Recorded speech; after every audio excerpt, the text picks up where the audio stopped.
Barry. Good morning. Oh, yeah.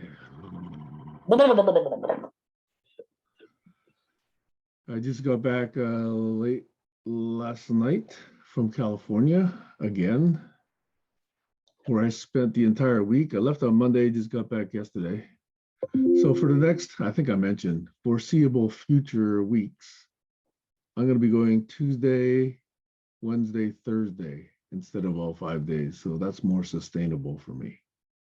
Did you get enough sleep last night to stay awake for the rest of today's session? Maybe not. Did you say? Yeah, I actually feel pretty good. I took some notes also, but then again, let's see where that takes us. Let me bring up my notes.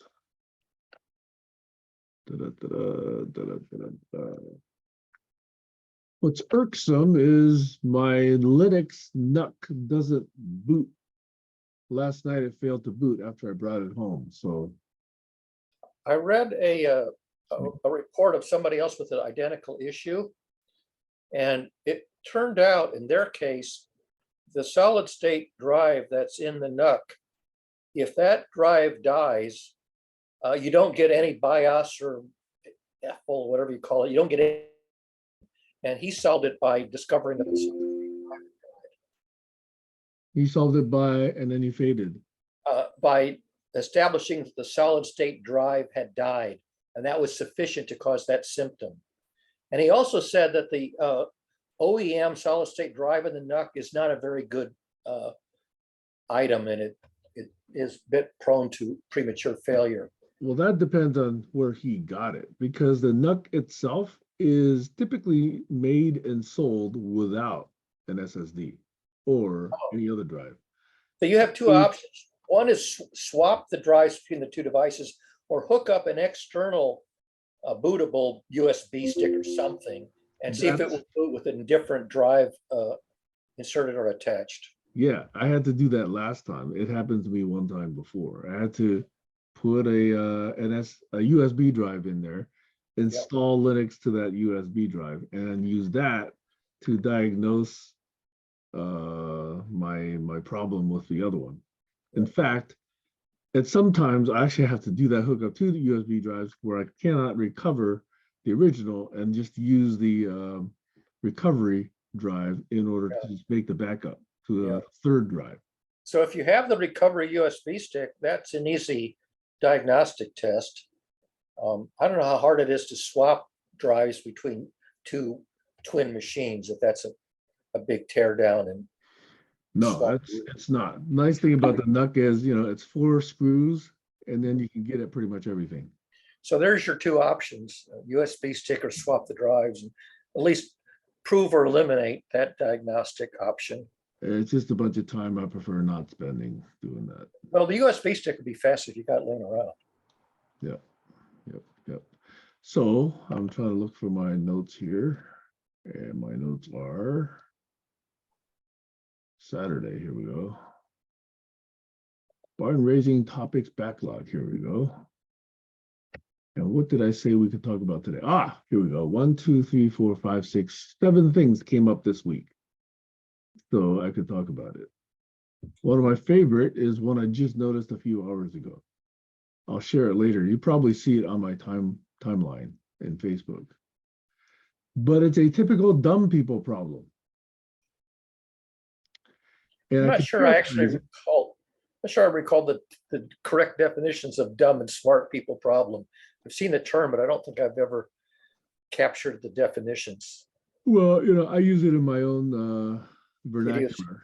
Idiosyncratic definitions. So let me see here what I think a useful concept is, and that's the smart people problem. Okay, smart people problem comes when two smart people come, intelligent, well-meaning, good-hearted, and say, wow, you're smart. Wow, you're smart. Let's do something together. And then things don't happen. Okay, that happens a lot. Okay, now those I call smart people problems. Okay, and there's about over 30 of them now, all of which are enough to derail that collaboration. Dumb people problems are things everybody should be able to do or know, and yet, not. Yeah. Okay. So Bertrand Russell had one yesterday that I shared, and I think it's actually quite appropriate, and that is that stupid people only take away.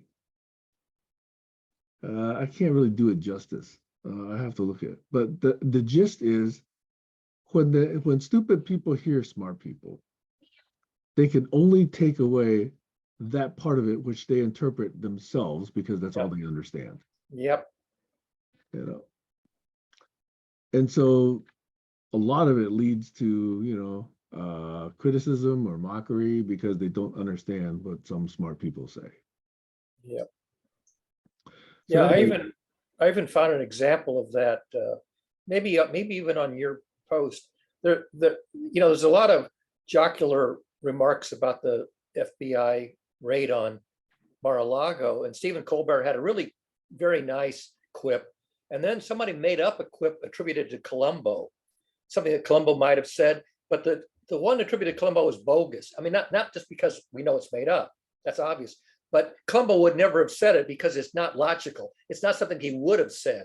It's too stupid to have been anything that Colombo himself would have said in character.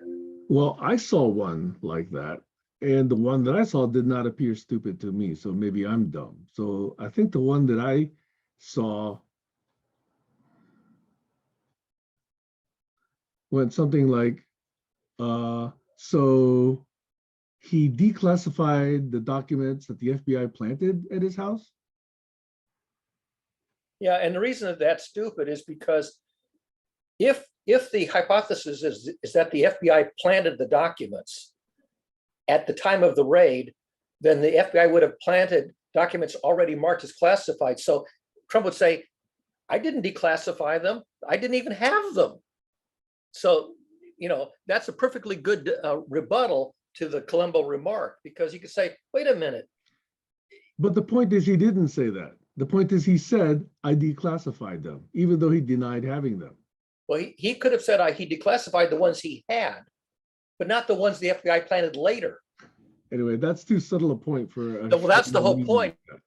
Is that it's easy to make that mistake, but Colombo, the character, would not have made that mistake because it's too easy to rebut. There's two sets: the ones that Trump took, which he claims to have declassified, and the ones the FBI planted later, which were properly classified ones, not declassified. And I pointed out that the Colbert quip was valid and the Colombo quip was idiotic, not probative. Okay, so maybe I'm exhibiting the dumb people problem. I don't know.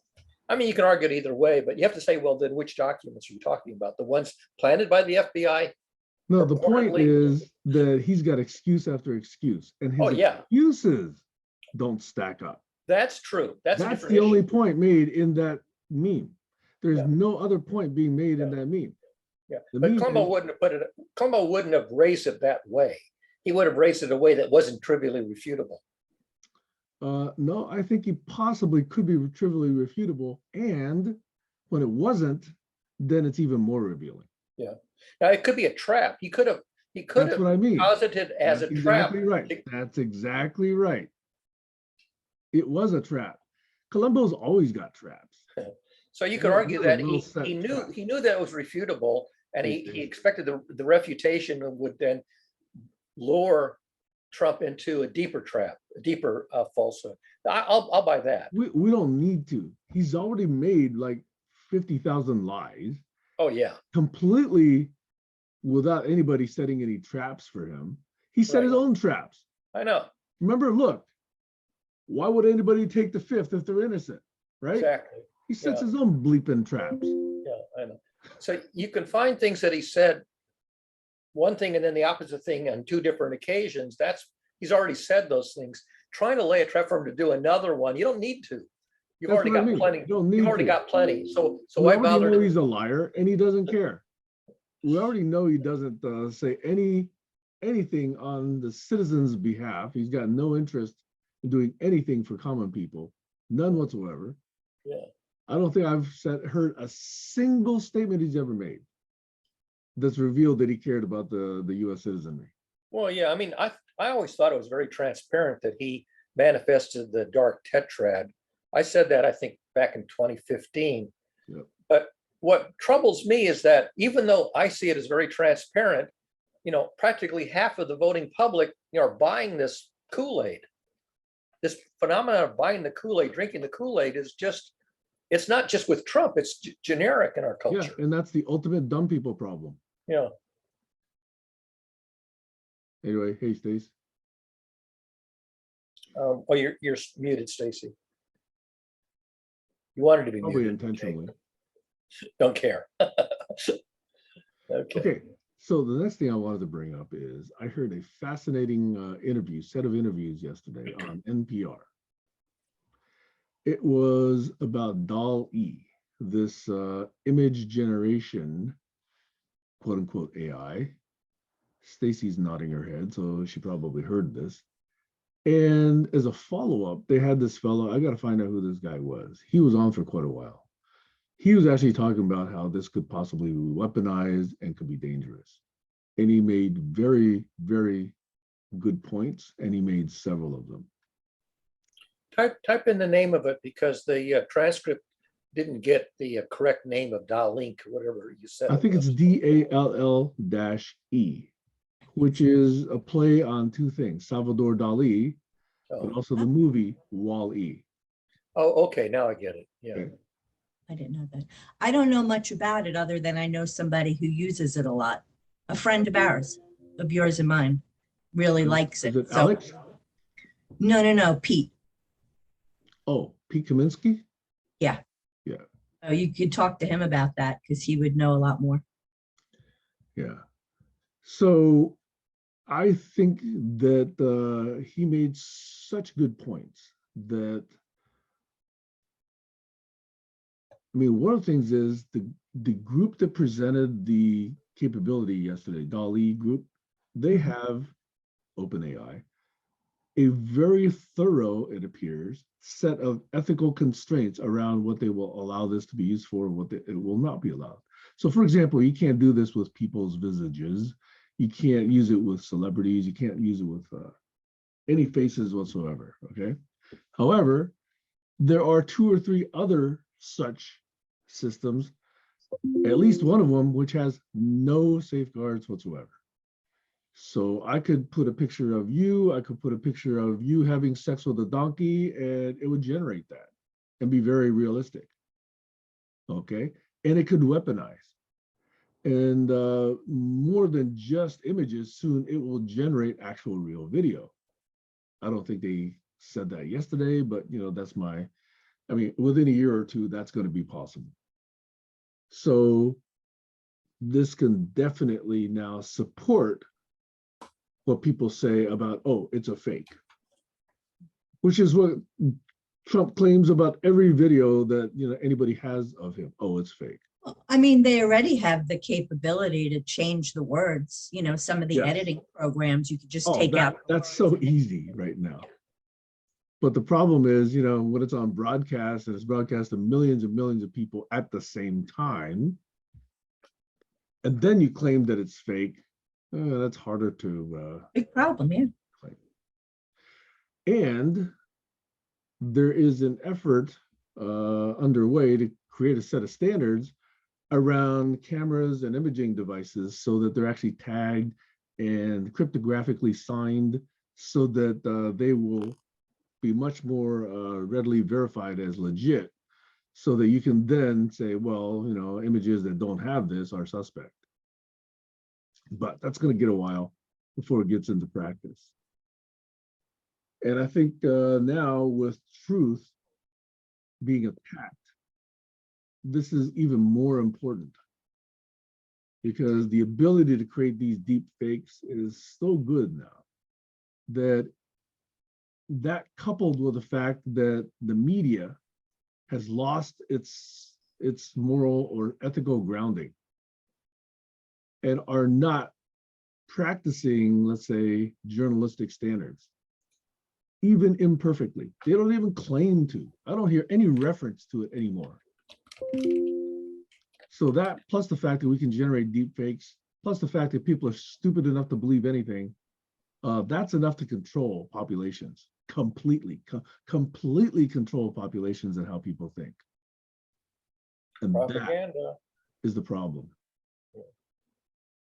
Huge problem. So there's got to be a counterstrike with people who believe in truth, who believe in veracity of these, this data collection systems, and to try and also address the level of thinking, the level of education, at least in the US, because that's where it's most insidious, if not the entire world.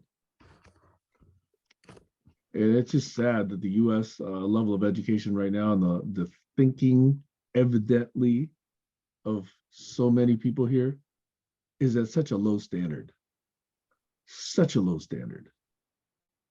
It would be embarrassing to us if we even were aware of it.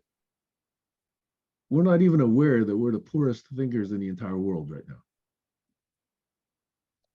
The first thing that comes to mind when you're talking about that is, like when you mentioned it would be good to at least know where, have standards. So I think to myself, well, are there lawmakers working on that?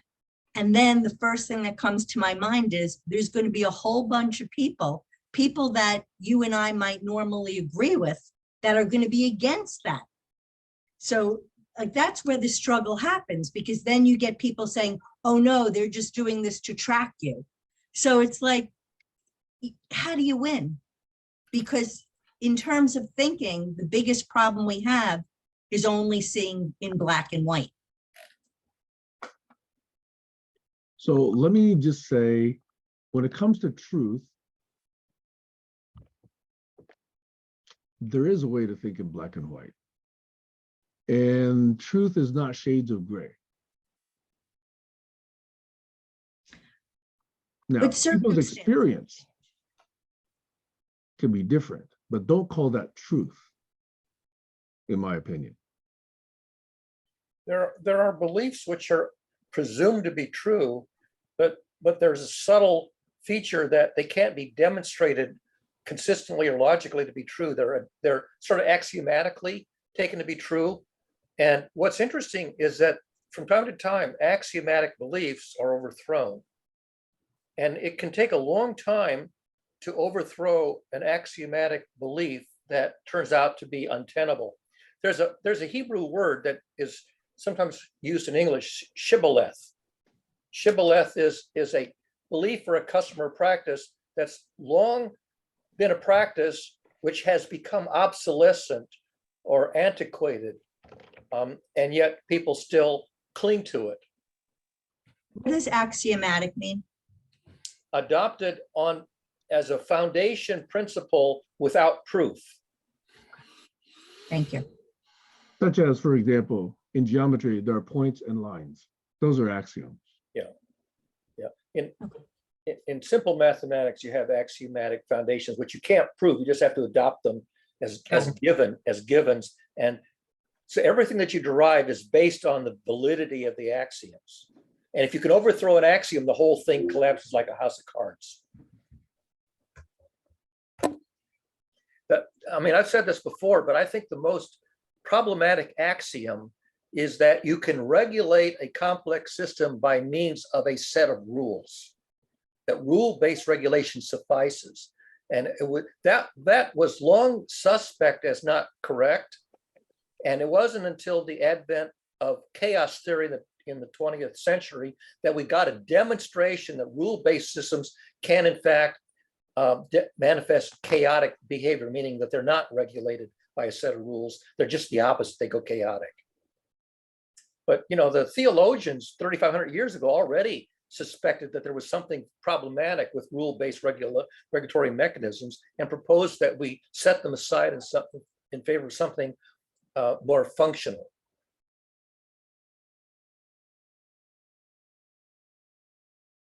So the point I was trying to make with this second topic was that these deep fakes are potentially weapons that unethical people can use to attack truth, control the thinking of people, and essentially manipulate them to vote however they want. It's easy. It's easy to manipulate votes when you manipulate the only sources of information that people can get. Yep. And that's what's happening. Yep. And there's no good defense against it. Very clever people can analyze these things and find the flaw in them, but the flaw is very subtle and difficult to detect. And your average person just doesn't have that acumen. Yeah, I mean, even today, it's getting more and more difficult. It used to be easy to look into an image, if you were smart about this, and look at sections of the image which did not look like other sections and say, okay, this part has been, doctored a bit. Yeah. It was easy to do that. But with these generated images, that's not going to be quite so easy. Hey, Heiner, you want to say something? Yes, after so long, I feel you're talking about my subjects, like visual demagogy or moderation, mediation, manipulation, or axioms. So I just popped in. You see, I had my eye operation 10 days ago, and I slowly come to see again, at least on half a eye. So I just want to jump into what you were saying, the four of you, or no, the three of you. First, I think Sam might be, Barry might be able to help. It is media, it comes from intermediation, being between some, like a messenger. And in German, we say Nachrichten. It is like news, but something you can calibrate and associate to, like antennas. They are somehow focusing and calibrating. So the media and message issue is very dear to me. And I think I've been mentioning it to you before. The book of Marsha McLuhan was original. The media is the massage. And then they misspelled it and it was printed on the cover. And then they said, well, it's all also okay. But if you look into the book, it gives very strong support of what he originally intended. And I'm now working with his grandson in Toronto. It is massaging us. And this massage is manipulating, is changing us, like the brain is changing, also the media are changing us. And so this I liked. And what you were saying on the hidden agendas and the axiomatic, I'm also fully with you, because there are areas we cannot standardize, where we don't come to shared terminology or shared taxonomies, but where we need to harmonize between languages, cultures, times, whatever subject areas. So all this, what you were saying, really resonated with me. And I'm so happy that I found you in this room, because I was worrying a little bit when I couldn't see at all, or I had to lay in bed on the half side. I wondered, how are we making this a continuing effort? Because by now we somehow know about each other, even when I only know Sam in person, and he was always busy and typing and no time to talk. So we have to meet one day soon, and I'm very happy to be here, back on deck in Berlin. Well, Tell we Tell did Heiner have about the new Sundays. Pardon? Sam, tell Heiner about the new Sunday plans. Okay, Heiner, you know that Doug is no longer doing Sundays, right? Yes, and you're doing it 2 days a week? But it's different, okay? This is the old style open forum, GCC related whatsoever, okay? Sundays is a bit more structured. I've proposed a bunch of guidelines around how we engage on Sundays. And really what I'm trying to do is to really examine things from a critical thinking, systemic thinking, model-based thinking, scientific reasoning, mathematical basis.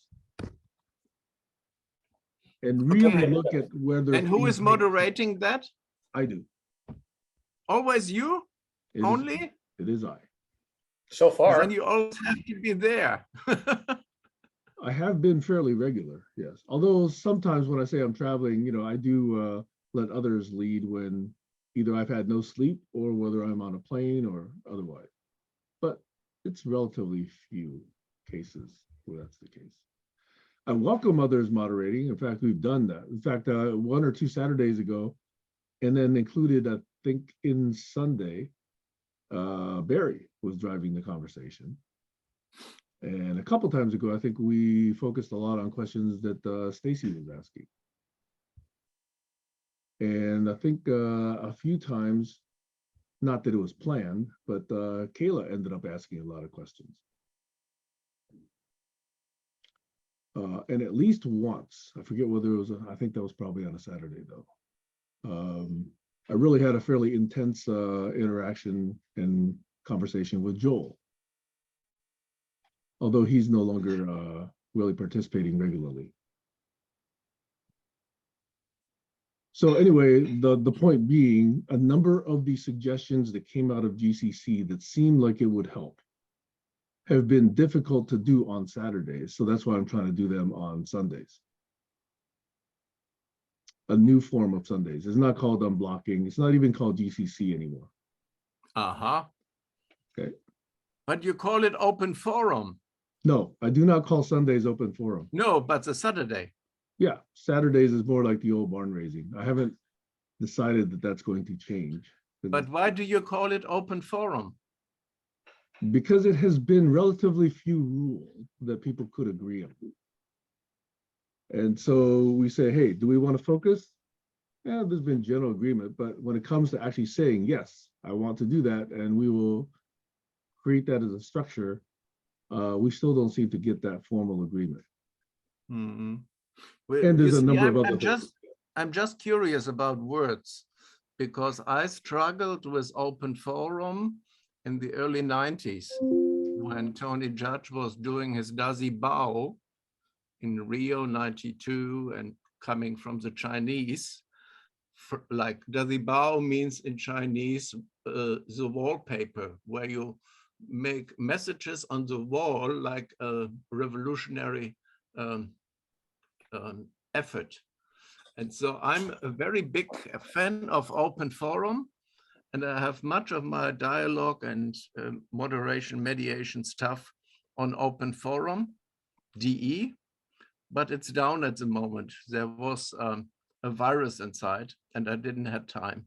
It's been so thrilling and demanding and exciting, but also painful. So many things we are doing in such crazy times. Sam. See, I think if we're really trying to collaborate and we're really trying to produce either a better idea than each of us is capable of, or a plan or a decision or a product or a construct of some kind, ideas go through many stages. And the latter stages require focus. The early stages where you're just soliciting ideas, letting everybody speak, allowing equal time, having different things enter people's thinking, that's okay to be open, in my opinion, okay? But at some point, those who want to take it and do something more with it have to get focused, have to get structured, have to be able to create shared memory, even remember models, remember the artifacts, so that they can be refined, so that they can be collaborated on, so that a product at the end can meet certain criteria that ideally are testable. All of that is structure. The open-ended of it does not require much structure other than let people speak.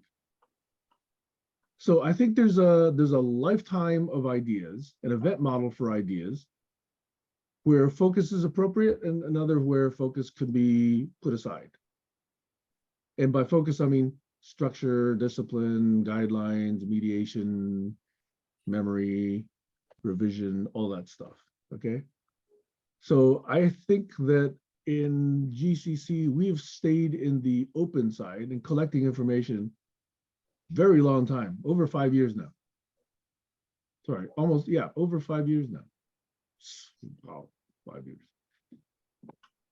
And it's time, thank you.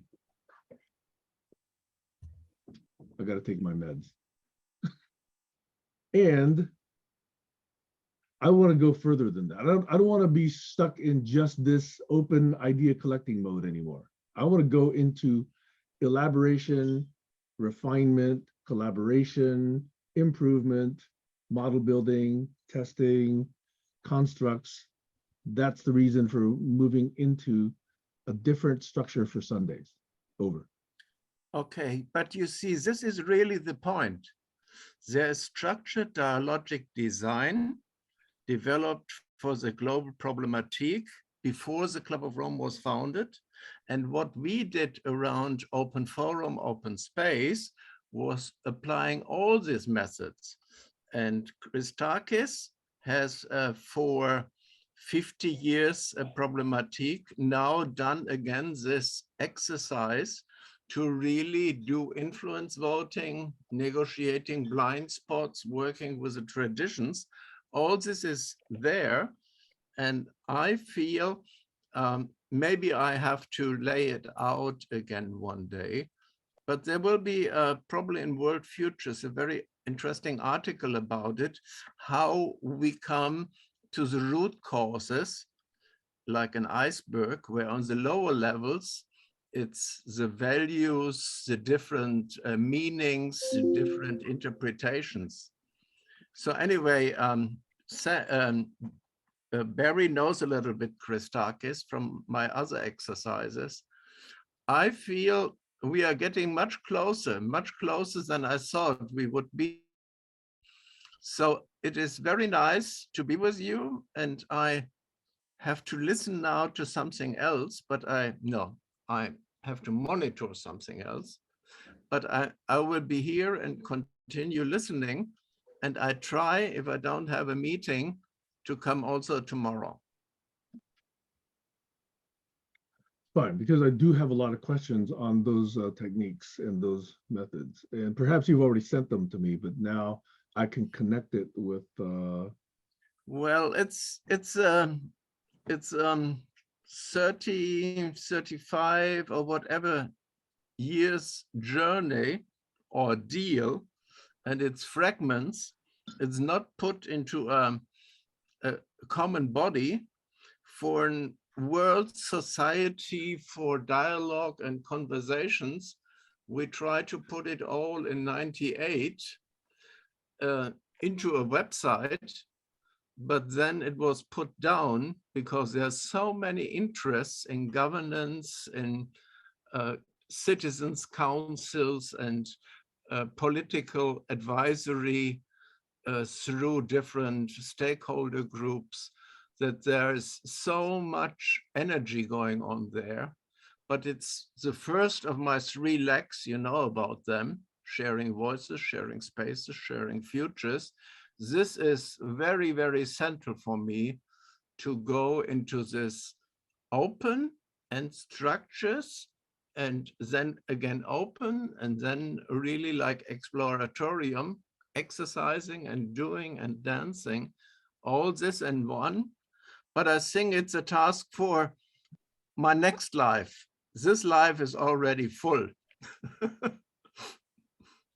So I clearly have a lot of questions on that, Heiner, at any point that you want to delve into. So we might find a time when I not like typically just bump in and out.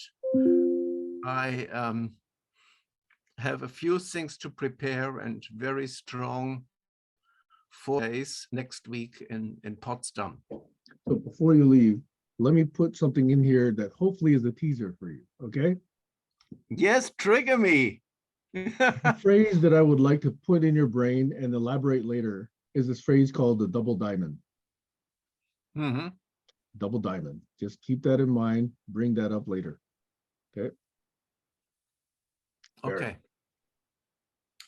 So I want to sort of pick up where you guys have just left off. You know, once you have at least a plausible idea on paper, you want to test it. And so you run at least some kind of an experiment to see if the idea works at all without, you know, crashing and burning from the get-go.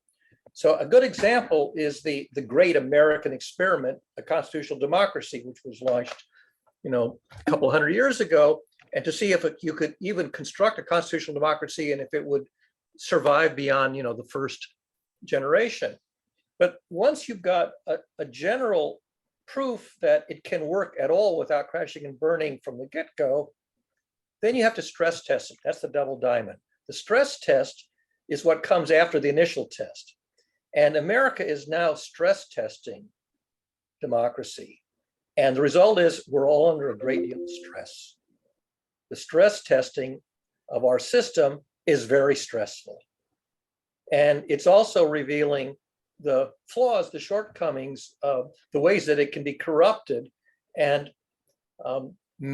intentionally made to fail. And this business of stress testing is really the, you know, the stage where you find out where the rubber meets the road. And there are other ideas beyond the great American experiment, which haven't even been hardly tested at all, let alone stress tested. But I think we're at the stage where we're going to have to evolve beyond the models of 200 or 300 years ago, the governance models that were tested and had entered into a very stressful and precarious phase.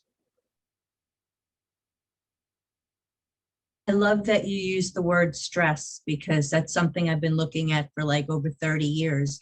And my feeling is really strong that if we met the minimum needs to remove some of the stress from people, you know, if they were able to pay their rent and pay for food, and we just alleviated stress across the board in whatever way that might look, that would take us half the way to where we want to be.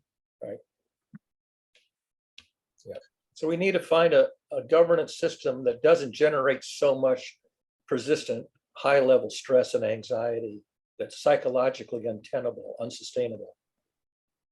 Yeah. So let me stress that idea a little bit. Haha. You know, I've read certain studies that say that zero stress is also unhealthy. Oh, zero? What'd you say? Yeah. Zero stress? Zero stress is I unhealthy. don't think there's such a thing as zero stress. I actually see it quite a bit. I see people that don't need to worry about their existence, that don't need to worry about their next assignment, their next meal, their next bed, their next vacation, their next. You think that's a bad thing? Yeah. I think that's an extremely bad thing.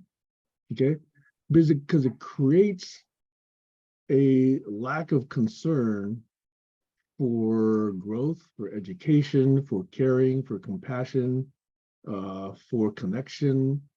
And there's a certain amount of stress in certain psychological studies that seems to be optimal, that keeps one moving, focused, alert, engaged, etc. So if you take a look at stress level, however you measure it, I think they do have ways to measure it. There's too much, there's too little, and then there's just about right. And I don't know that you can generalize exactly how much that is for everyone across the board, but I think at least that the curve looks like it's a commonly shared curve, even if it's got different values on it. Okay. I just want to say one thing and then I'll let Barry talk because I think he has something to say. I think you're conflating lack of stress with privilege. When you talk about people that don't have to worry about their next meal or their next whatever, that doesn't necessarily mean that they don't have any stress. It's just not the stress that you're looking at. That's not the same as people that are so far removed from the stress that an average person goes through. To me, that's privilege. That may be a bad thing, but I don't necessarily think that the two are the same. You know, I know I'm not somebody that worries about my next meal. That doesn't make me care less about other people. In fact, it may make me care more because I have more time to worry about what's happening with other people. No, I'm not equating them, but I think there is a connection between them. And I think that that state of zero stress kind of does exist. For me, the other direction of stress is freedom.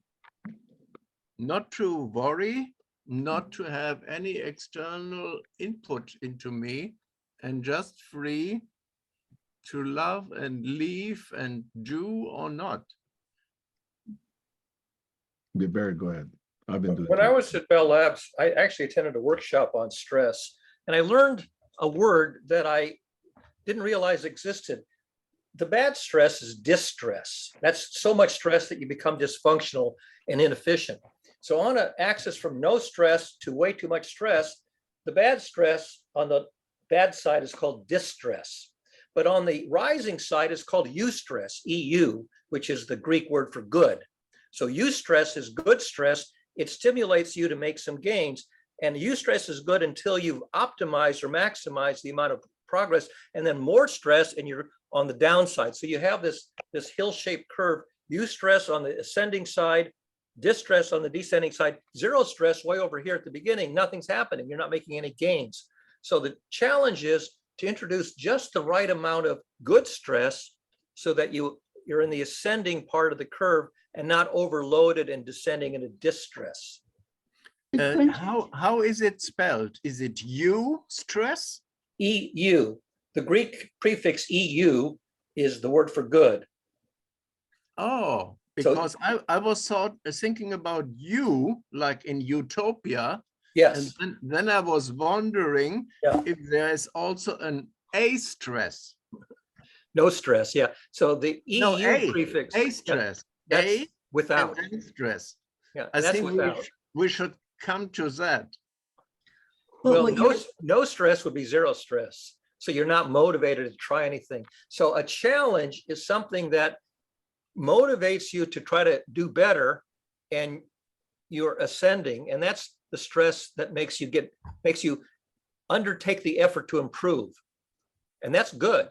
You know, people get bored and they say, my job isn't challenging anymore. I'm not learning anything.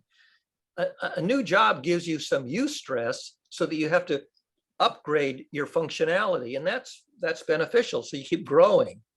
Otherwise, you get bored. Well, I was going to say though, Barry, to me that term eustress is misleading because I see the word as being desire. Desire causes you to want to do something more. I don't see that. Maybe it has the same feeling, but I don't. Stress has a negative connotation. That's why we don't prefix it with distress. Most people mean distress when they say stress. Right. And they overlook the fact that there is something called eustress, which is a lesser amount of stress, which is beneficial. Like entering a contest. If you enter a contest, if it's a well-structured contest, you're enjoying it, and you're competing in a positive way to improve yourself, and you're not sort of all discombobulated because you're afraid of losing or falling flat on your face. Well, that's why I would call it desire, because to me that seems like desire. Yeah, but the word that turns out to be in the dictionary is eustress, good stress. Well, I don't care. There's a streetcar named Desire. Sam?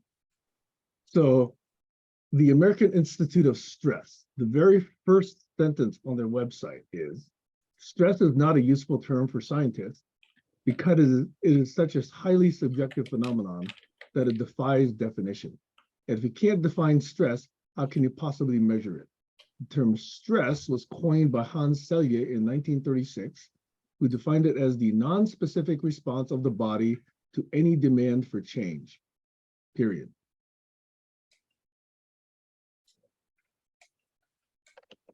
So I find that the commonly understood, at least in the workplace, implication of stress is when your responsibility is not appropriate to your authority.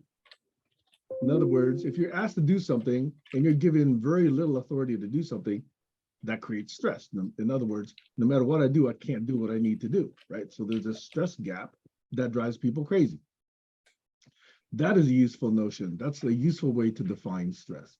But if you take a look at the American Institute of Stress, I don't know how reputable that is, but that is the first set of words on their website. Non-useful to scientists. Okay. Right.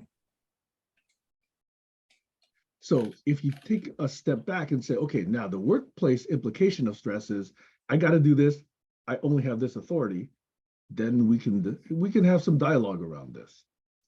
I'd use the word ability instead of authority, because authority may be one place where it shows up, but there are other areas as well. Yeah, we could go into that difference, but I think there's still this useful information of what you got to do and what you can You're do, able, yeah, right? exactly.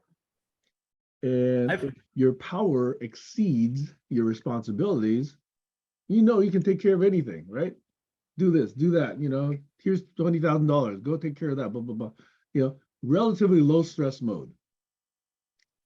Okay. Whereas you take a look at a nonprofit, they have to take care of the homeless, and they only get a small little budget of $50,000 a year or whatever. Okay, there's a lot of stress there. I'm not doing well enough. Am I making an impact? You know, is my life leading to anything? You know, does anybody care? That kind of stress. Okay. I would like to collect such citations where people say stress is not a term to be useful for scientists, or love is a term not useful for scientists. Is there such a collection?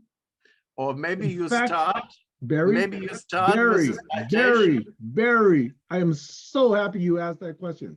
That is precisely a focus point for Sunday. It really is. You know, if you go back to those early videos, or even if you ask Barry, that is exactly one of the questions we ask on Sundays. Can you show me the citation with a link? Yes, From I'll the put this Stress link in Society? there right now. Hang on one second. Let me find where my chat is. And here it is. Go read the first few words on that website. What is stress? That's how it starts. Do you see it? Not yet. I'm not multitasking all the time. Okay, I found it.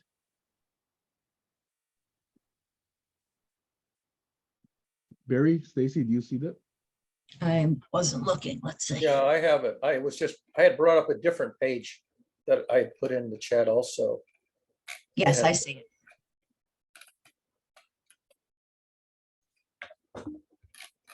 But it talks about the body's response to demand for change. Yeah. So you could generalize it a little bit, but that's more than he Yeah. was talking about. It's essentially the same curve. This one's a little bit more sectionalized than the generic one that I put in the chat first, but either model is a good place to begin thinking about insufficient stress to motivate you, optimum stress, and then too much stress. Yeah. Yeah. So it may be hard to say in any one case where you are in that curve, but it's not such a super thing to say that there is such a curve, that there is too little stress, just the right amount, and then too much. Right. And then you have to ask the individual person, you know, do you feel, you know, do you get out of bed in the morning looking forward to the day to doing better, or do you get out of bed, you know, oh God, here we go again? That's sort of your feeling about whether or not you're excited about the day's challenges or dreading them. Well, I'm thinking about a really simple situation. So if I'm sitting here and I'm feeling warm, my body's feeling uncomfortable. It doesn't mean I'm under a great deal of stress, but I'm going to get up, I'm going to turn on the air conditioner. It's easy. It's an easy thing, exactly. You know you can do it. Yeah. But Or something is still something is still happening on a physical level to make me have that desire to Yeah. get up. And it doesn't truly stress you because you know you're capable of getting up and turning off, the heat or turning on the Well, air conditioning. But that's the issue I have with the word stress. It comes off sounding like more than it might be. It's Well, you just go not. back to Selye's definition in 1936, we're using it in a much bigger sense than he defined it. I agree with him. I totally agree with him. Yeah. And, so take us off into a little bit of a tangent. My interest in this is stress relationship to confidence and then possibly to courage. Right. That Yeah. to me is extremely interesting. Because And confidence is the opposite of anxiety. If you have to, if you're being required to perform and you don't feel prepared, you have anxiety. If you study and practice and get up to speed, then your anxiety gets replaced by confidence. And now you're prepared to perform. You're looking forward to it because you have a high expectation of success and not falling flat on your face. Anxiety, too much anxiety interferes with learning. A little bit of anxiety is good because it motivates you to do your homework. Again, I'm going to say it depends on what you're anxious about. Performing where you have an obligation to perform. I mean, look at that vertical curve on that stress curve. The vertical axis was called performance. It was stress versus performance, and a little bit of stress in your performance increases up to an optimum, and then it decreases. Your performance declines. Yeah, I know, but it's different for different people. Like I was watching something, I think it was on Karen Carpenter, and she had the most beautiful, no, it wasn't her, it was Carly Simon, most beautiful voice, but she would get on stage, she would be a wreck inside. She wasn't a wreck inside because she didn't think her voice was good. So that's an assumption that I think you're making, that it has to do with your performance. Sometimes people have anxiety that are coming from different places, not exactly what you would, suspect. But a failed performance can be disastrous for a performer. Well, of course. And so they have the fear of failing. The fear of failure is much bigger for a stage performer than, I don't know. But Stacy's saying that's not necessarily the source of stress for Carly Simon, or anxiety at least. It's not the source of the anxiety. Yeah. But the reason I like that connection is because, and again, this is just a saying, so I'm not saying it's true, but I'm saying it's worth thinking about, which is a lot of people say courage is the first of the virtues. Yeah, the courage to take on the double diamonds after you get tired of the intermediate slopes. Actually, the phrase is from Maya Angelou, and it's courage is the most important virtue because without courage, you can't uphold all the others. Yeah. I agree. I suspect there's been many people who've expressed that, but yes, she has said it. So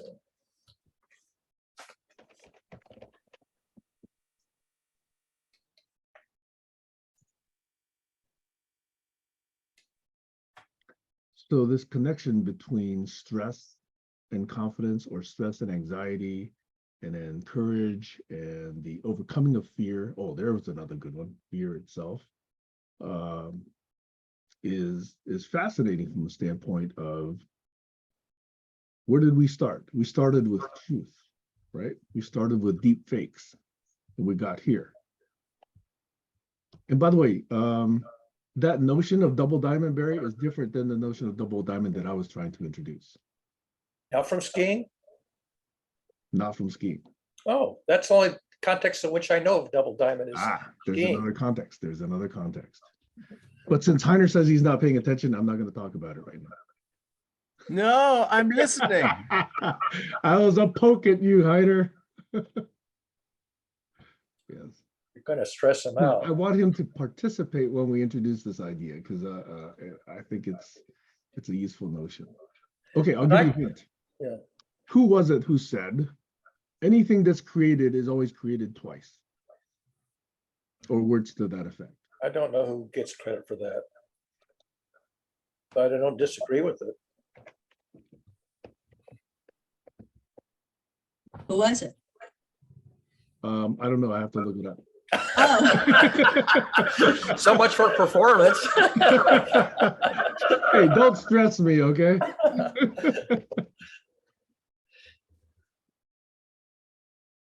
The No. courage to say, I don't know. That's an important courage to have. I gotta figure that one I out could yet. be mistaken, but I think it could be David Hume, Hume. And the reason he said that, and again, I could be misattributing, but I got to go back to my philosophy books and find this out. As he said that anything we create has got to exist in our mind first before we create it in the real world. Yeah. Reducing to That's why it's practice. created twice. Yeah. Okay. Well, you could accidentally create something not on purpose that you never thought of. Mistakes. Yeah, there's all kinds of mistakes are- corollaries, Barry. There's all kinds of corollaries. The Okay. first time it was a mistake, the second time it was on purpose. But that is directly relatable to the double diamond idea I want to talk about. We'll do that maybe tomorrow. So I know, Stacy, you had a notion of stress when you brought up the notion of stress that we kind of took aside because I was trying to figure out what stress really was, because I really haven't got a great definition of stress other than the one in the workplace that I referred to. Okay. yeah, I was speaking of distress. Right. And that's important. to So distinguish stress from eustress. did you bring it up in the context of what it does to the body and what the body is doing when there's a demand for change? Or were you thinking of more from a psychological standpoint? Well, it's both. I mean, stress spreads, you know, if you're living in a family where your parent is worried about how they're going to pay, you know, for their rent, that stress, you're going to feel it. It's going to have an impact. I mean, there's definitely studies that show that the fetuses feel the stress of the mother. So, you know, for me, it just makes sense. Let's address and try to solve for that kind of distress, you know, at the ground floor. Like that would be the place to start, because that's where I see it being able to spread most, you know, evenly over the population. They know that in public school, the child who hasn't had a decent breakfast is not going to learn very well. The child who's had a decent breakfast is ready to learn for the rest of the morning. That's, you know, it's, you know, solve, you know, this is the hierarchy of needs, you know, the Maslow hierarchy. So you solve the bottom one, and then you can work on the next one. You fix that one, you can work on the next one. Give the student warmth, give the student clothing, give the student shelter, give the student food, And then give them good water. problems to solve and good things to learn. Good learning challenges, so they can feel good about learning something. I remember learning to ski. You know, you start on the bunny slopes, and after you master that, then you move to the intermediate slopes, and then you have to have the courage to try the double diamonds once you've basically skied all the, you know, the green squares, all the intermediate ones. Then, yeah, do I have the courage to try something that I could fall flat on my face? I'm laughing. I remember my father took me skiing. He was not a skier, but he took us to, you know, a very small slope. But I remember falling and asking him to help me up. And he said, I can't. You have to do it yourself, because what would you do if I wasn't here? Right, exactly. Yeah.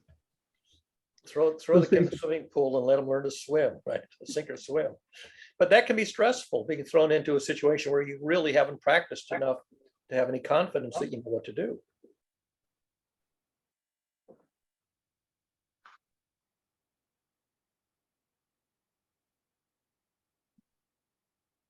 So in this elaboration of this notion of stress, is that something that makes sense, or are you still thinking we're losing the point that you were trying to make, Stacy?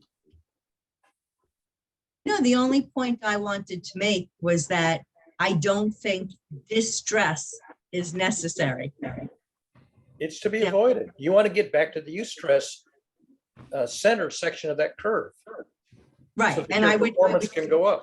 different. I would just call it something different, because I do know, and I will say, I am going to point out that this is a more male-oriented way. I see it in coaching, where there seems to be this idea that you have to toughen someone up, or you have to make things difficult for someone in order for them to learn. And that's sort of what I'm resisting a little bit. Yeah, it's overdoes it. Yeah. The optimum stress is what you want. And it's not easy to find the optimum stress. It's different for every person on every learning curve. Well, Stacy's saying she doesn't even want to use the word stress. Yeah, because to me, there's other words like curiosity or desire. Those things can be the motivator that where you're using the word eustress. I don't think that's a good word at all. I think there are other types of motivations that have nothing to do with it. Intrigue. Give somebody an intriguing situation that draws them in, lures them in. So, yeah, I mean, Something that stimulates them. in dramaturgy, intrigue is essential if you want to have people stay plugged into your story. I would use the word excitement. Yeah, that's true. Yeah. Yeah. Enthusiasm, intrigue, excitement, curiosity. Okay. Something that draws you in and it's not boring and it doesn't repel you. Okay. And I want to point out that that will be different for everybody. Absolutely. That's why education is so difficult, because you got to find the optimum point for each individual student. The whole class is not in parallel. Right.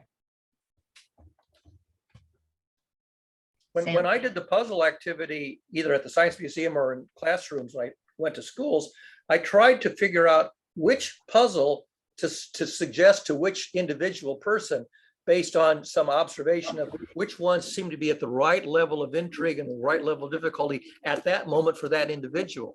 And the one next to them, I had to give them a different puzzle. And it wasn't easy to, maybe the first or second try was too easy or too hard, but then I would sort of try to migrate to the best puzzle at hand for that person at that moment. Sam? So those of you who know the hero's journey better than I do, what is the word that maps to that notion of stress in the hero's journey? Challenge. That's the one that seems to be commonly used. Yeah, an optimal challenge. Not too easy, not too hard. One that you haven't succeeded at yet, but you're on the verge of succeeding at. Mm-hmm. What about opportunity? Well, that's making it a challenge available to try. So, yeah. Now, those of you that like to gamify things, what about this notion of leveling up? Yeah. Yeah, and grinding, which is boring. Leveling up versus grinding. The rate at which you level up can't be so slow that you just dread, the grind.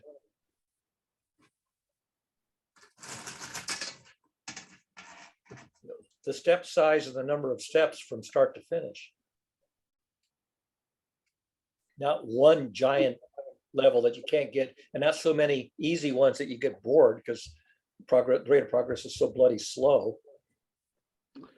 So in the hero's journey, there's this notion of growing into a challenge. Yep. Of really knowing that you're not as weak as you used to think you were. Right. Or that you are more powerful than you realize.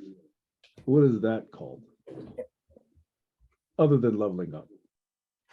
Well, it's just gaining self-confidence. Isn't that what happens after? Or is it during? Well, when I used to give out the puzzles, the younger kids were much more confident they could solve it than the real level. And the older people were less confident of their ability to solve it at their level. So there was a tendency to be overconfident when you were more naive, younger. That's because there have been fewer failures, right? Yeah. Yeah. They hadn't tried enough times to realize how hard it was. Oh, I can do that. And then they pick up a really hard puzzle and they make no progress on it. And I was aware of that phenomenon. So I had to somehow mediate this challenge of giving them the right level of difficulty so they would solve it in 5 or 10 or 15 minutes and not get frustrated. So the other saying that applies here is fall 7 times, get up. In other words, it's What? not giving up idea. Say it again. I couldn't hear you. We're getting some Fall 7 background. times, get up 8. Yeah, yeah. How many times you're willing to make an effort before you say the cost benefit isn't worth it anymore? I'm not making enough progress for the amount of effort I'm putting in. So you want the incremental benefit to be marginally better than the incremental effort or incremental cost of the time spent. Well, I want to bring something else in here because it feels like there's this idea that you keep leveling up and that's an infinite process. Like, isn't there a point that you could say, oh, this is the level where I am. I like it here. I'm Yeah, going to you stay can- here and You I'm going can to. plateau on any one learning curve, but there's an uncountable number of different learning curves. So when you level on one learning curve, then you migrate over to a parallel, a different learning curve. And you can ascend typically 4 or 5 learning curves in parallel. That's why when you sign up for classes, you can take at most 5 solids, because that's as many as the person can juggle, on a weekly basis. So up to 5 learning curves at once is sort of the maximum. And for a lot of people, it's like 2 or 3. Yeah, excuse me. Learning curves at a time. Rainer, could you mute? Or Sam, could you mute him? I could if I could reach my mouse. I think, do I have the, No, I Oh, I haven't had don't- anybody I don't have the ability to do that. I'll eventually toss this dog off my lap. But here's the notion, Stacy, I like that question, okay? Because when the need to level up is obvious, then the challenge is obvious, and then the choice is obvious. But when the need to level up is not obvious, i.e. you're comfortable, you know what you need, the challenge, doesn't exist because life is good, life is okay the way it is. That is what allows people to be content. So that they actually say, okay, well, whatever level I am, that's all I need to be. I don't need to be any more. If they're content, as long as they stay out of the way of progress, I have no problem with that. But typically, a lot of people say, oh, because I'm content, I am now successful. And now I am okay to give other people advice. That there is the rub. Well, that's different. Remember Churchill's famous remark in the middle of the Second World War, now is the winter of our discontent. Yeah. He was expressing the stress of being in a wartime situation. And, that's a place where you're going to pay a lot of high price for very little gain. I also want to point out, going back to Sam's point, that we play a role in that because most people will listen to people that they view as successful, whatever that might be. To many people, they look at success as financial success. Right. That's an issue. And aside from that, I've also noticed that people want to be with someone who's winning, whatever winning may be. So they're less likely to get on board and help someone that actually needs the help than they are about grabbing the tail of someone that's already on the rise. And that's on us. Yep. I couldn't agree with you more. That's really definitely true. And that is why if you say,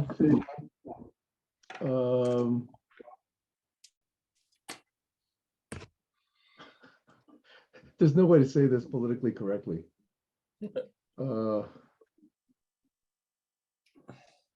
This notion of that person so-and-so is out of your league, quote unquote. Yeah. Oh, yeah. A lot of people are out of my It's a league. lot of mental misconstruct. Really, really a lot of assumptions built in there. Whether it's looks, whether it's finance, whether it's social status, whether it's whatever, skin color, whatever. There's a lot of built-in assumptions into that phrase. And that's a phrase I would love to dig into on Sundays, Barry and Heiner and Steve and Josh. I think it's important to be able to recognize when some challenge is beyond your ken. In the fix-it shop, things come in and I can say, this I know how to fix. I can do it in 10 minutes. This other one over here is beyond my ken. I have to leave that one for the better qualified technician. Is that really true though, Barry? Yes, it is Look really at true. Andrew, what's his name, who solved Fermat's last theorem? How long did he go? 20 years or so? Yeah, but you haven't got 10 years in the fix-it shop. You maybe have 2 weeks or 3 weeks at best. If you can't figure it out in 3 weeks, you wasted your time. There's And always the this other part is, conception. do you want to? Do you, I mean, I know that there are things that I could learn if I really tried. I don't want to at this point. It would be way too much distress to learn certain things. There's no need. I can go do something else. Because you're content right now. Right. But I look, to me, being content is the definition of success. Serenity. I mean, if you got to serenity, you wouldn't have to do anything, but I don't know, maybe serenity would end up being boring. I don't know. Well, but that doesn't mean I don't want stimulation. Yeah. I need stimulation, but that's not the same as taxing myself to do something that would create too much stress. Right. Promising more than you can deliver and knowing that you're promising more than you can deliver. Right. And then different people have different things soothe people. So what might be soothing to me, what might minimize my feeling, my experiencing of distress would be different for somebody else. Yeah, yeah. We're all very idiosyncratic individuals. Sam? I love asking politically incorrect questions. So I'm going to ask them. I know you do. Go ahead. Is it possible to be content when there's injustice in the world? Yes, it is. Not for me. Not for me either. No. I'm very distressed about the amount of injustice in the world. And partly because having experienced it more than once and realizing how distressing it is. Let me clarify though. That doesn't mean that you stop working to eliminate what injustice you see around you. That's separate from feeling content within yourself.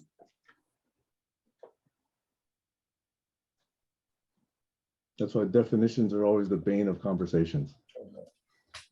I mean, the way I handle it is I write up the story and lampoon it because that's the therapeutic half of the writing it up.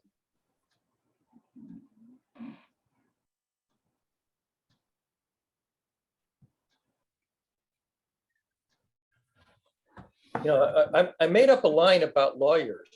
I said, here's the fundamental algorithm of being a lawyer.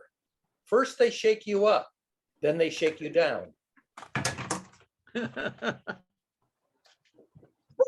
That's an original quip. And I learned that the hard way. First, they shake you up, then they shake you down. Have you heard that phrase, Heiner? A shakedown? I don't think he heard you. Well, It may be an idiosyncratic English it's phrase. an idiom in English that maybe others in other languages are not familiar with.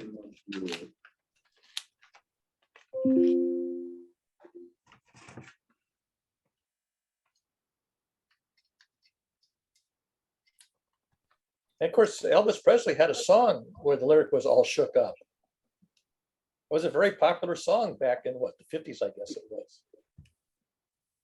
Wasn't that mostly hormonal? Well, it's about being an adolescent and in love, I suppose. That's pretty much what all those songs are about. Going through adolescence. That's hormonal.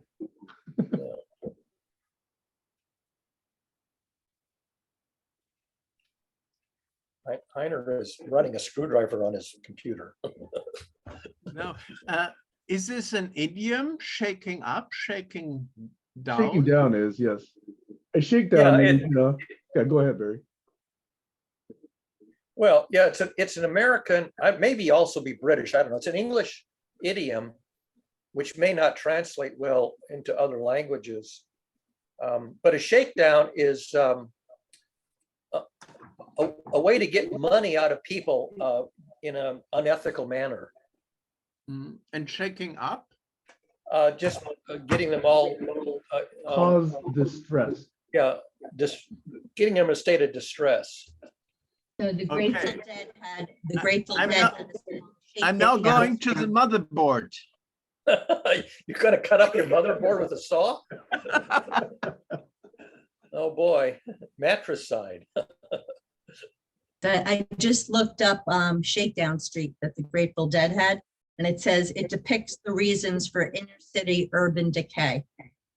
And it was used to describe the outside area of their concerts where vendors were selling their things. So that was Shakedown Street. Yeah. What I simply don't know is how you would translate that into German or any other language, because I think it's idiomatic American English. I mean, there's probably an equivalent idiomatic phrase in other languages, but it would not literally translate. No.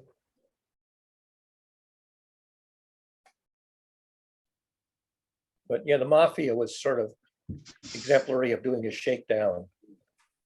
What they called a protection racket in the American mafia, that's a shakedown. It's classical shakedown is a protection racket. Yep.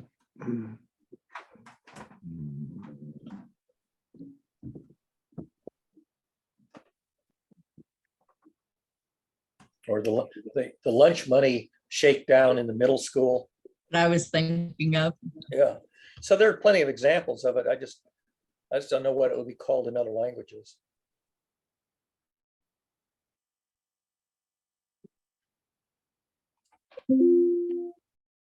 So there were three ideas that got that initiated some conversation. The first was this Bertrand Russell idea of stupid interpretation. Second was about deep fakes.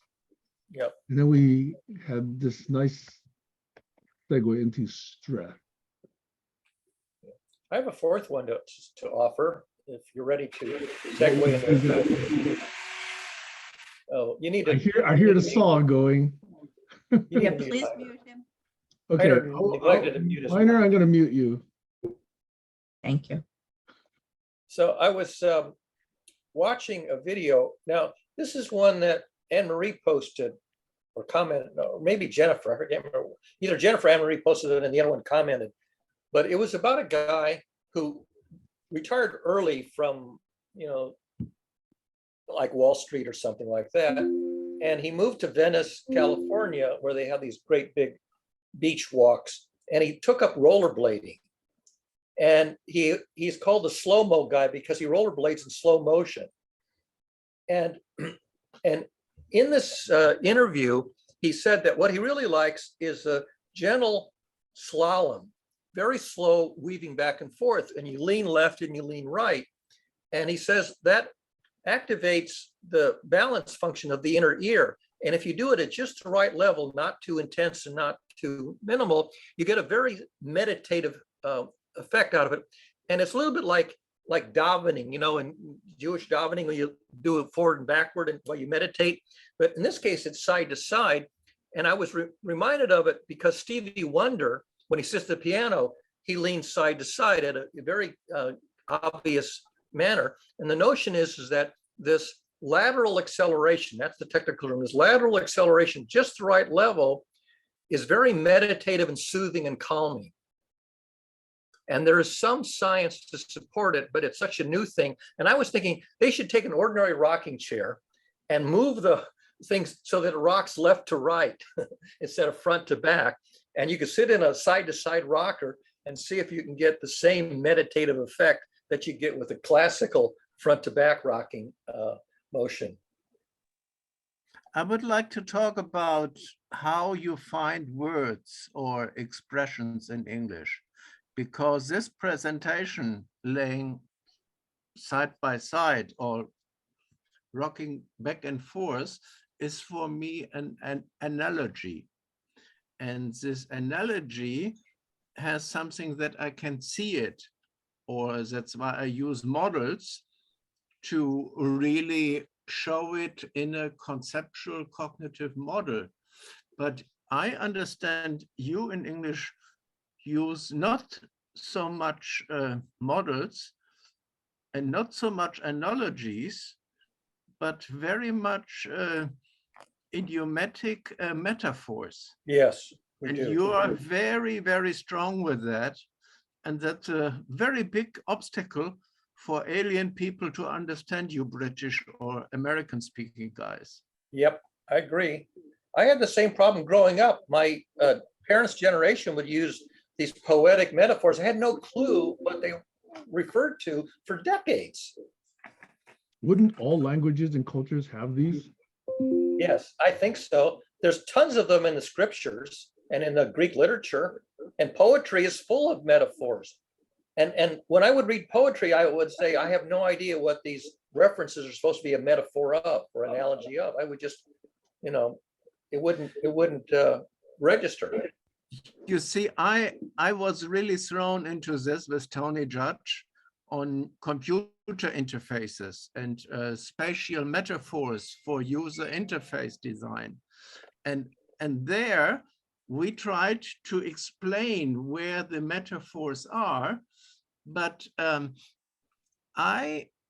when comparing German and English, if I dare, then we use more models and metaphors.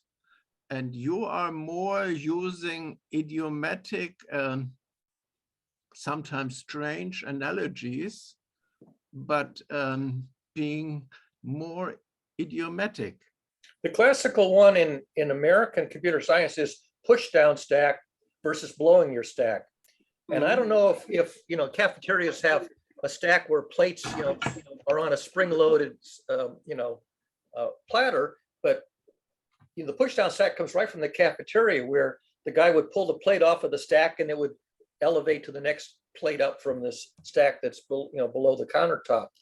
I don't know if they have push down stacks in Europe or whether they use that idiom metaphor or not, but it's a perfect metaphor for the same concept in computer science, the concept of a computer push down stack, reverse Polish notation. And then blowing your stack, you know, losing your stack pointer, it led into a whole bunch of other derivative idioms.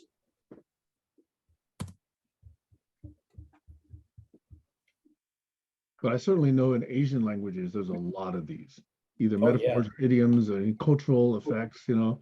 So I can say something, you know, literally, for example, I'll give you a literal, transliterated, okay? You know what the word is for going to the bathroom number 2 in Taiwanese? I have no clue. Okay, it literally translated means paying my tax. You pay your tax, and that's how you say I'm going to go, you know, poop in the bathroom. Okay, so there's no way anybody outside the culture could ever guess that. You just have to learn it. Yeah. Okay. Well, you could guess that if every time you're sitting with somebody, they get up and they say, I have to go pay my tax, and they come back in 3 or 4 minutes to figure it out. You'd have to observe. You get it from context with enough observations. But there's a lot of things you can observe over and over and never connect the dots. That's another one, connect the dots. Did they do that in Europe? Connect the dots? For me, more than this difficulty with other languages, the greatest gap that I've ever felt, that I've ever experienced, has been in the language of plain English compared to the language of technology. Because you guys have some of the strangest phrases that I've ever heard that don't even, I mean, they're actually the opposite. Like even a word like hack. You know, I came into this space, a hacker would be a bad thing. It would be no, I know that's not the way you guys see it, but it took me maybe 3 years to figure out that a hack is a good thing, a way to get around the system, Right. as opposed to somebody who is trying to do bad things to you. Right. Yeah.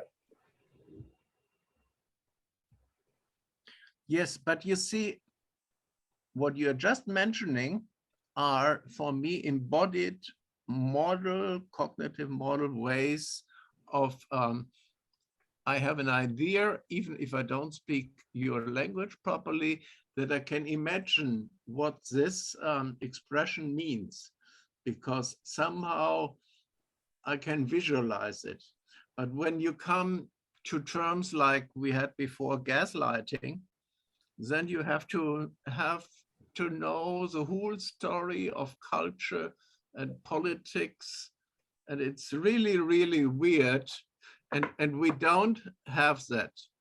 And we don't have connecting the dots, because that's much too flat, much too dualistic, binary.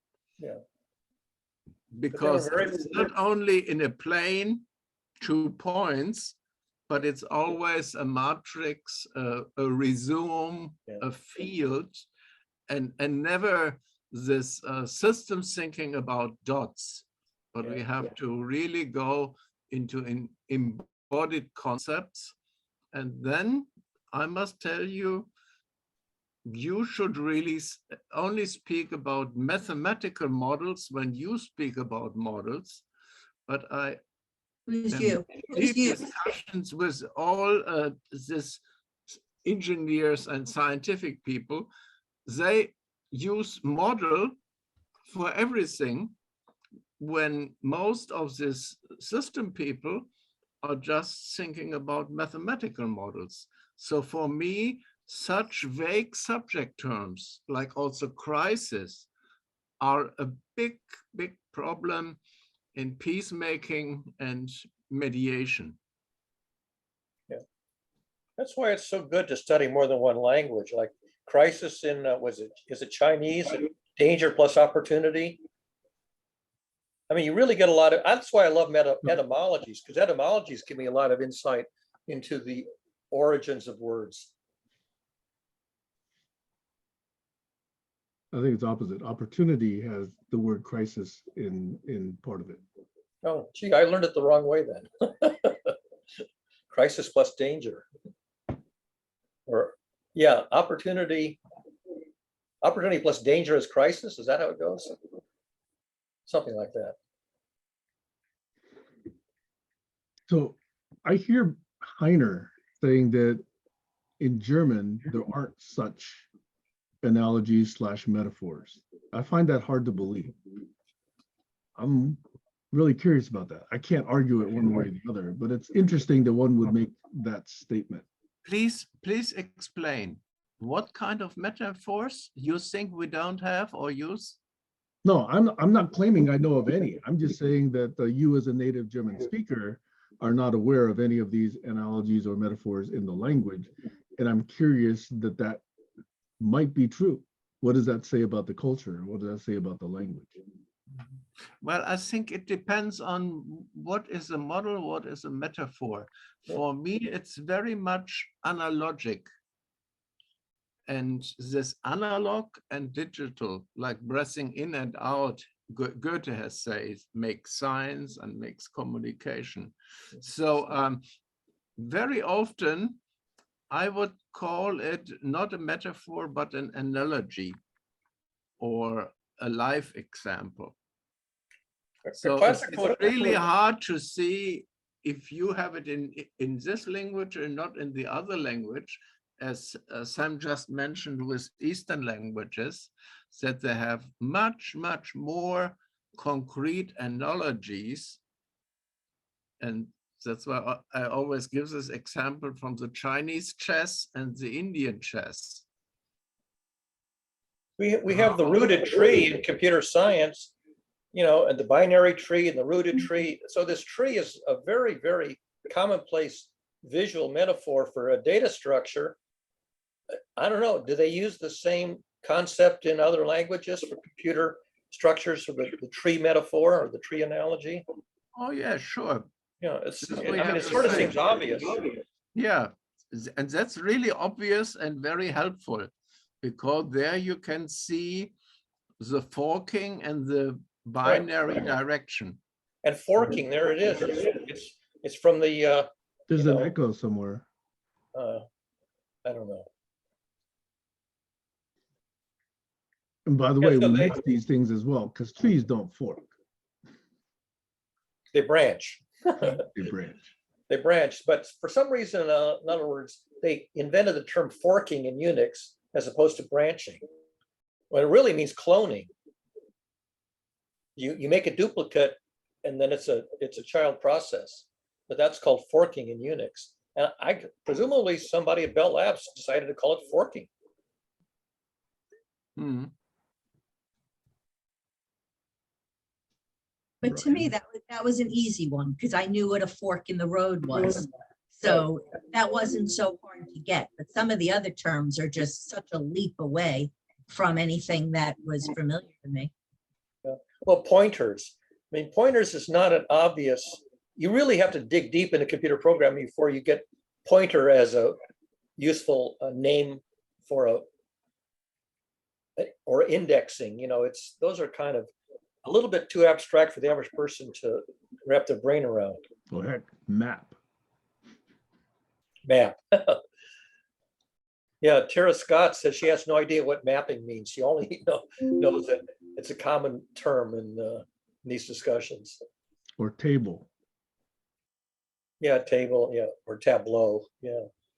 Even Or matrix. Or But let's column. see, then Matrix becomes the name of a movie franchise. So at the other end of it is that up these terms and then use them in literature and movies. So there's sort of a back and forth between these literary metaphors and these technical terms. Well, and this goes to what I was going to say before, which is a lot of times people will pretend they understand something. And a lot of people may not be understanding what's going on, but nobody wants to be the one to ask the question. I asked you earlier, I said, what does axiomatic mean? A lot of people wouldn't have even asked that. It would have been embarrassing or they would have felt foolish. Yeah. I mean, even in physics, the word quark was borrowed from Charles Dickens to name a subatomic particle that was just being hypothesized.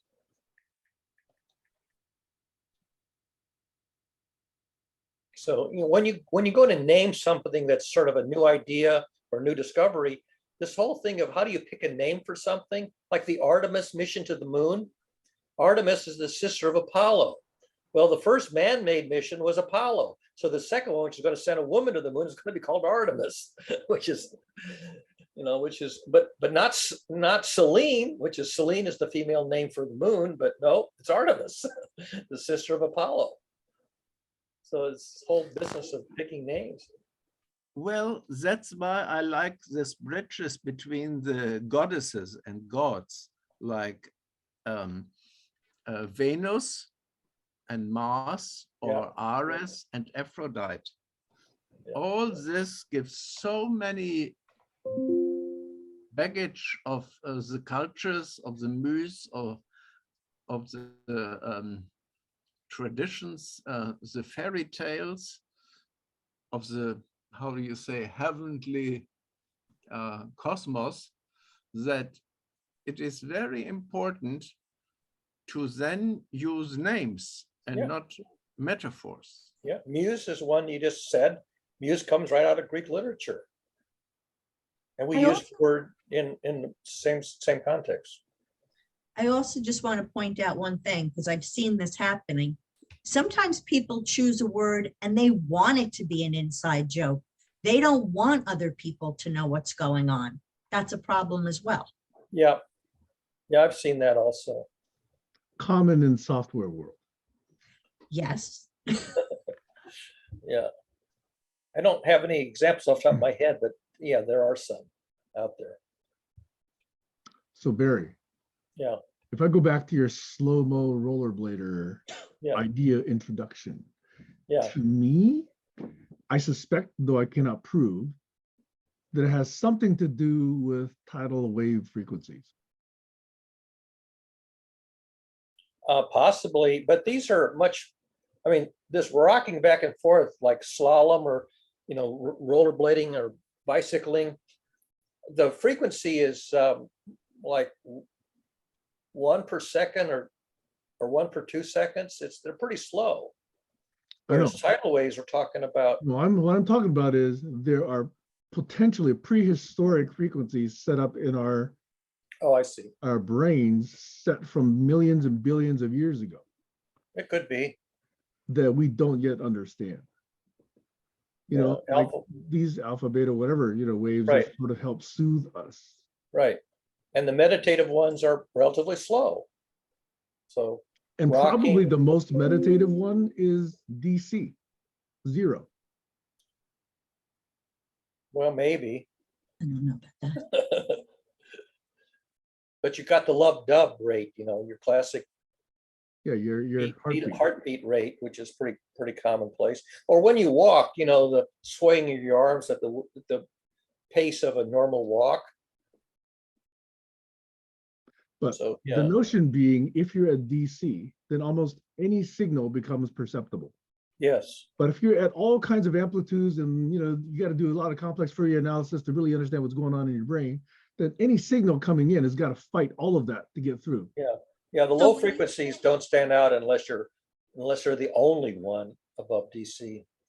So when you say DC, I'm hearing coherence. Is that the same thing? I'm hearing Direct current. Yeah. Like, so AC, somebody DC. says yes and somebody says no. So I don't think in terms of AC and DC, but the way I would explain that is when everything within myself is coherent with This is itself. DC, and this is AC. It wiggles. DC is a constant, never changing, fixed level, and AC is oscillating around an average. But the point I'm trying to make is I'm not so sure that what Sam's talking about being at the no change. I'm seeing it as a change being possible as long as all systems are at the same, are going in the same way. Right. I don't know No what- change was not an implication, by the way. Say it again.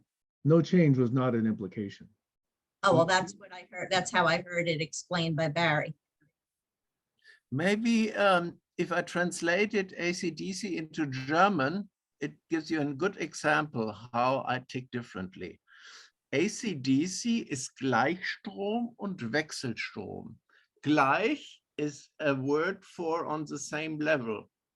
Und Wechsel, it is something like alternating. Yeah. So in our word, it is already explained in an embodied form that I can do it, that I can sculpt it, that I can physically or mentally model it or follow it. Yeah. And Sam speaks enough German, so you maybe can enlarge. I have not vesseled yet. So the point being, kind of implied there as a joke, is we are never at DC. We're living beings with lots of different internal frequencies. We breathe, the We're never heartbeat, at the DC. breathe rate, the walking rate, the blinking of the eye rate. We have all these relatively slow rates of metabolism. You know, the day-night But the diurnal point cycles and being, so on. the less oscillating that we're causing for ourselves, the more calm and serene we are, the Right. more perceptive and sensitive we can be. Yeah. That's the main point. But you can ask the question, why does Stevie Wonder rock side to side when he plays the piano? I mean, he's almost the only performer who does that idiosyncratically and very obviously. Not the case. If you take a look at a lot of string players, like violinists, for example, you'll see that they actually do have a lot of body. But they have to be doing it with at least part of their body because they're moving one arm, so you've got to kind of keep balanced. A piano player doesn't have to rock side to side, and generally most of them don't. I think some people hold back on showing it. Like I'm going to speak for myself. I actually do that.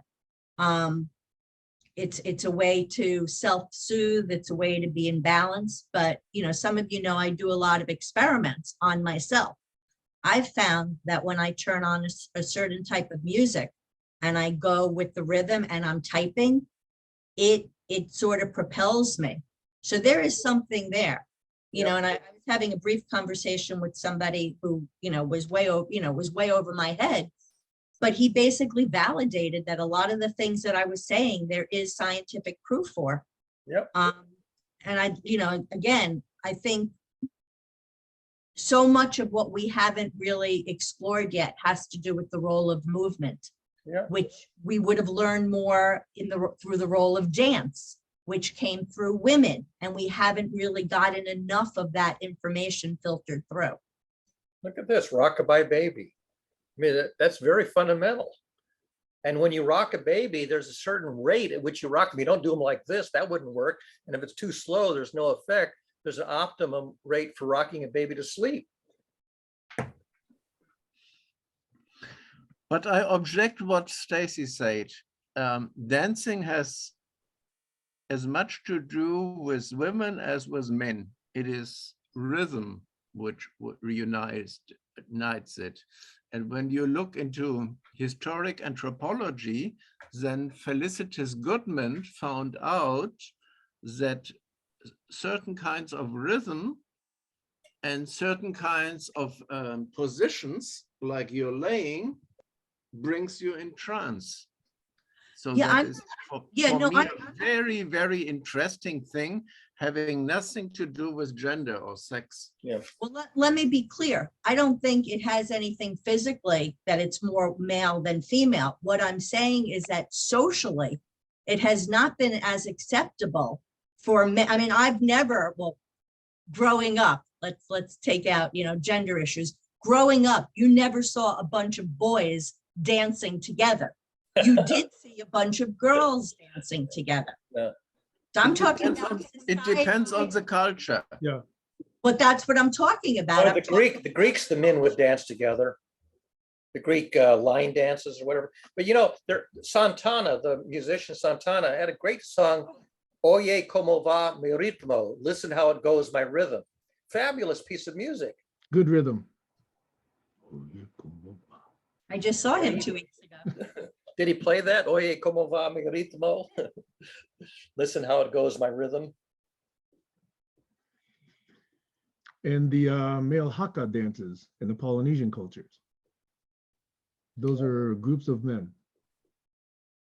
I would like to see more of that. I'd like to see everybody dancing in the streets. I'm not saying that men don't feel it at all. I'm saying that hasn't been as valued or acceptable. That's what I'm trying to say. Cassius Clay made dancing in the boxing ring famous. Muhammad Ali changed his name to. He was quite the dancer in the boxing ring. Dance like a butterfly. Like a butterfly, sting like a bee. There you go. By the way, Bruce Lee was also quite a dancer, if you guys know that. Is that karate? Bruce Lee was the guy who introduced Kung Fu to the American. Kung Fu, not karate, Kung Fu. Okay. Right idea, just the wrong genre. He used to be a very good ballroom dancer. Yeah.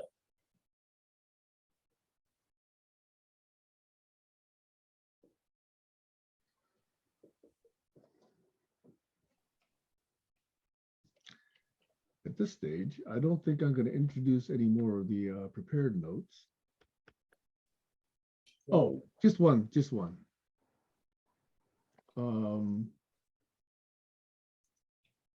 If we're relatively done with the current topic, Yeah, I think so. well, Stacy has her hand up. No, my hand was relaxing. Okay. I just want to share an observation, something that happened to me, okay? You guys know that in this campaign for truth, I do post a lot of stuff that can be taken, probably intentionally, as anti-religion. Yep. And yesterday or 2 days ago sometime was the very first time someone actually posted a private message to me, a friend of mine, and said that I'd gone too far. This was a bit offensive. So I'm about to have a conversation with this person because this person was willing to have a conversation with me about this topic, which I appreciate. Okay. Publicly? I don't think that's been settled. I think she private messaged me, so I'm not clear that it's going to be public. Yeah. It'd be great if it was public. I would love to do that, actually, but I have done that with others publicly, but not with this particular person. I just wanted to let you know that right along that line, someone did actually push back. And I'm not apologetic about it, but I do want to have this conversation. Yeah, well, there's structured religion churching, and then there's analytic theology or analytic philosophy, which are kind of overlapping. And there's almost a schism between deep reasoning, existential thinking, analytic philosophy, analytic theology, and this rigorous ritualistic churching. And there's almost no connection between the two anymore. They kind of went their separate ways. Well, I like the fact that this person reached out to you privately. Mhm. And what I would say though, is if this person felt moved enough and cared enough about you, which they did, to reach out privately, I would want to know, did I maybe cross the line? Because now we're talking about someone that already likes and respects you. We're not talking about, somebody that doesn't even know you. Yeah, So that's why I very much welcome this opportunity to engage. Yeah. And that's why I'm bringing it up. And it's interesting, the notion of having a line that can be crossed is one of the distinctions between churching and theology. That's a really important thing. Is there such a thing as a dividing line between okay and not okay? Or is it sort of a continuous gradation with a continuous gradient and no fixed dividing line? That's a huge issue that our species has not resolved. Any fixed guiding line is going to be an oversimplification in my view. Absolutely. At least at this moment in time, Doesn't have to be forever, but at this moment in time, I believe that.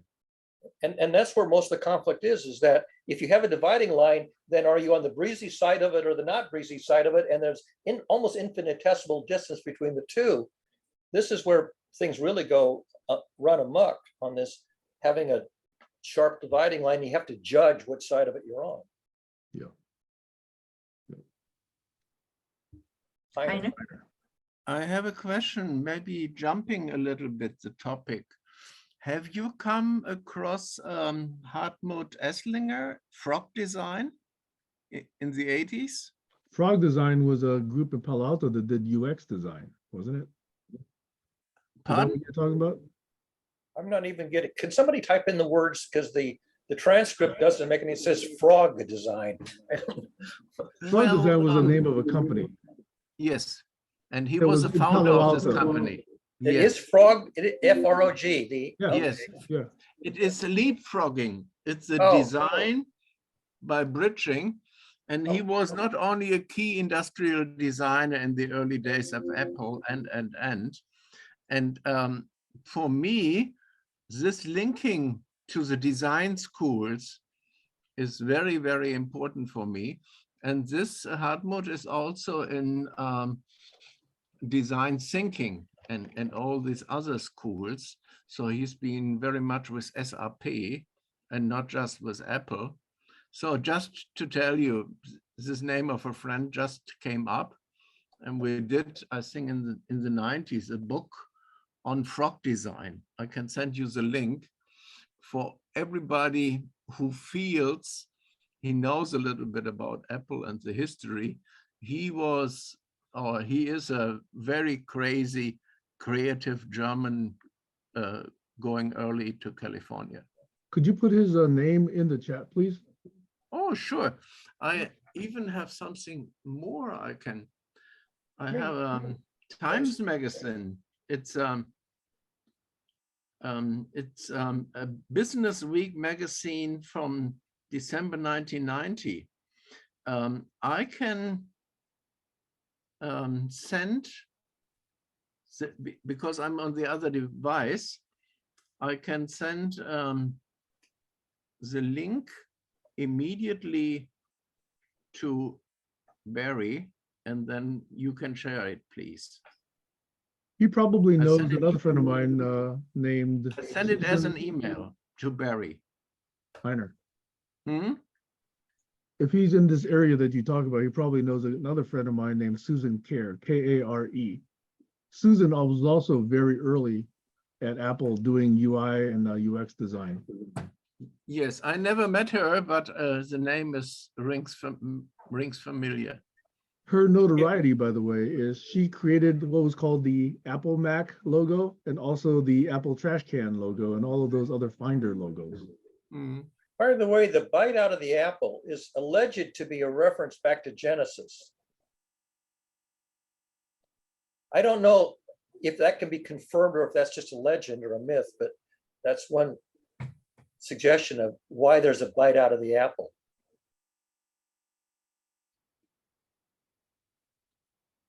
By the way, Steve Jobs leapfrogged Xerox PARC. He got the basic idea by visiting Xerox, and then he leapfrogged them to the the next level of implementation. He Well, actually, those are all ideas that came out of Doug Engelbart's lab, by the way.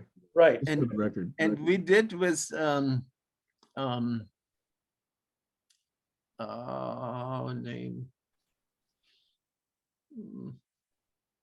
later. Let me also say that my long decades-old beef, with which Apple has no knowledge of, and I'm of course the loser of, is that when Apple came up with their Word app, which was basically introducing WYSIWYG into the whole vernacular of computers and applications, Yeah. that was the beginning of a long descent into hell. Because before then, information was easily processed by almost any simple application because everything was text. Okay, you could write filters to do almost anything with text.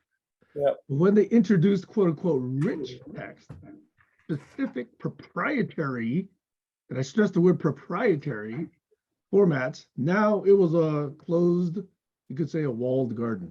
And that made open information sharing impossible, if not just completely difficult. And that was a descent into hell, which only now we're beginning to realize and come out of. It is really the wrong direction, in my opinion. I'm fully with you. And that's why I think there was also another leapfrog, which was Apollo Domain. Bill Podolsky, founder of Prime, started long before Sun, Apollo Domain, and Ted Nelson, that is the name I forgot, Xanadu, he was picking it up, but still it was before the internet. So the Apollo Domain distributed open access interactive network as a ring was too rigid as a topology the moment the internet was there. Yeah. But the token bus speed, I mean, I wrote the first articles about all this for Europe at that time. It was 1980, 81 or so. So crazy, crazy times. So I still believe, and that's what I wanted to say, that Apollo at that time used a lot of other interesting nuggets from Doug Engelbart and Xerox and implemented it into their workstations. And then we had it with IBM and whatever happened there. But I think the linkage from Doug Engelbart, not just to Apple, but to Podolsky, Nelson, Apollo Domain, is not really in the public attention. No, that's the shame, is because people only pay attention to what's commercially successful. Well, I can understand why NROF and TROF was very arcane. I forget the guy's name at Bell Labs who was responsible for NROF and TROF, but I mean, I don't think he had a happy life after he invented it. It was such a bloody mess trying to use escape characters to print escape characters and quotes to print quotes, and it just drove people nuts. So WYSIWYG was a way out of that. It wasn't a way out. Well, for a lot of us, it was a way out of it because we didn't have to worry about all those stupid escape characters. No, not enough people understood data structures. Had we understood data structures, we would have had JSON 40 years ago. Oh, and I never only learned recently JSON. have people understood data structures enough to really understand what JSON could do for us. By the way, JSON is basically a new standard for information sharing across. By the time I came across that name, I had no clue what it was because I'd never been exposed to it. But I did not like NROF and TROF. Even though it was powerful, it was a bloody pain to get it right because it wasn't what you see. You had to print it out and come back a half an hour later and see what it looked like. Well, at the same time, by the way, there was tech from Donald Knuth.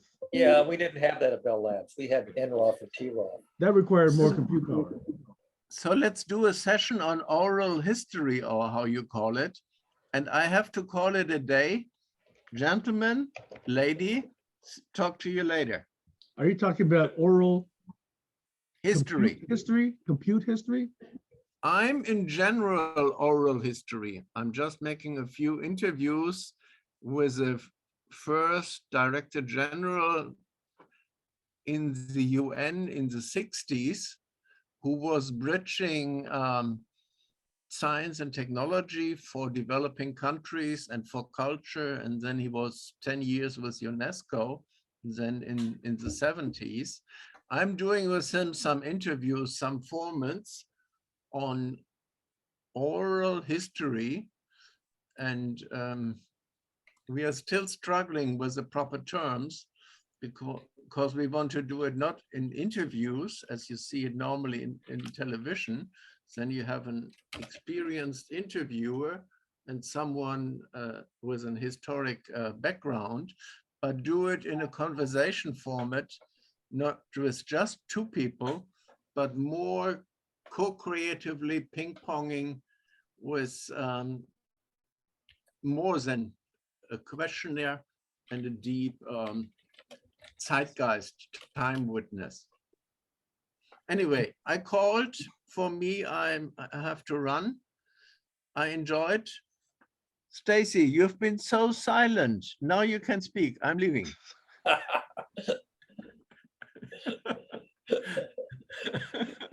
There you go. You lost your audience, Stacy. Yeah.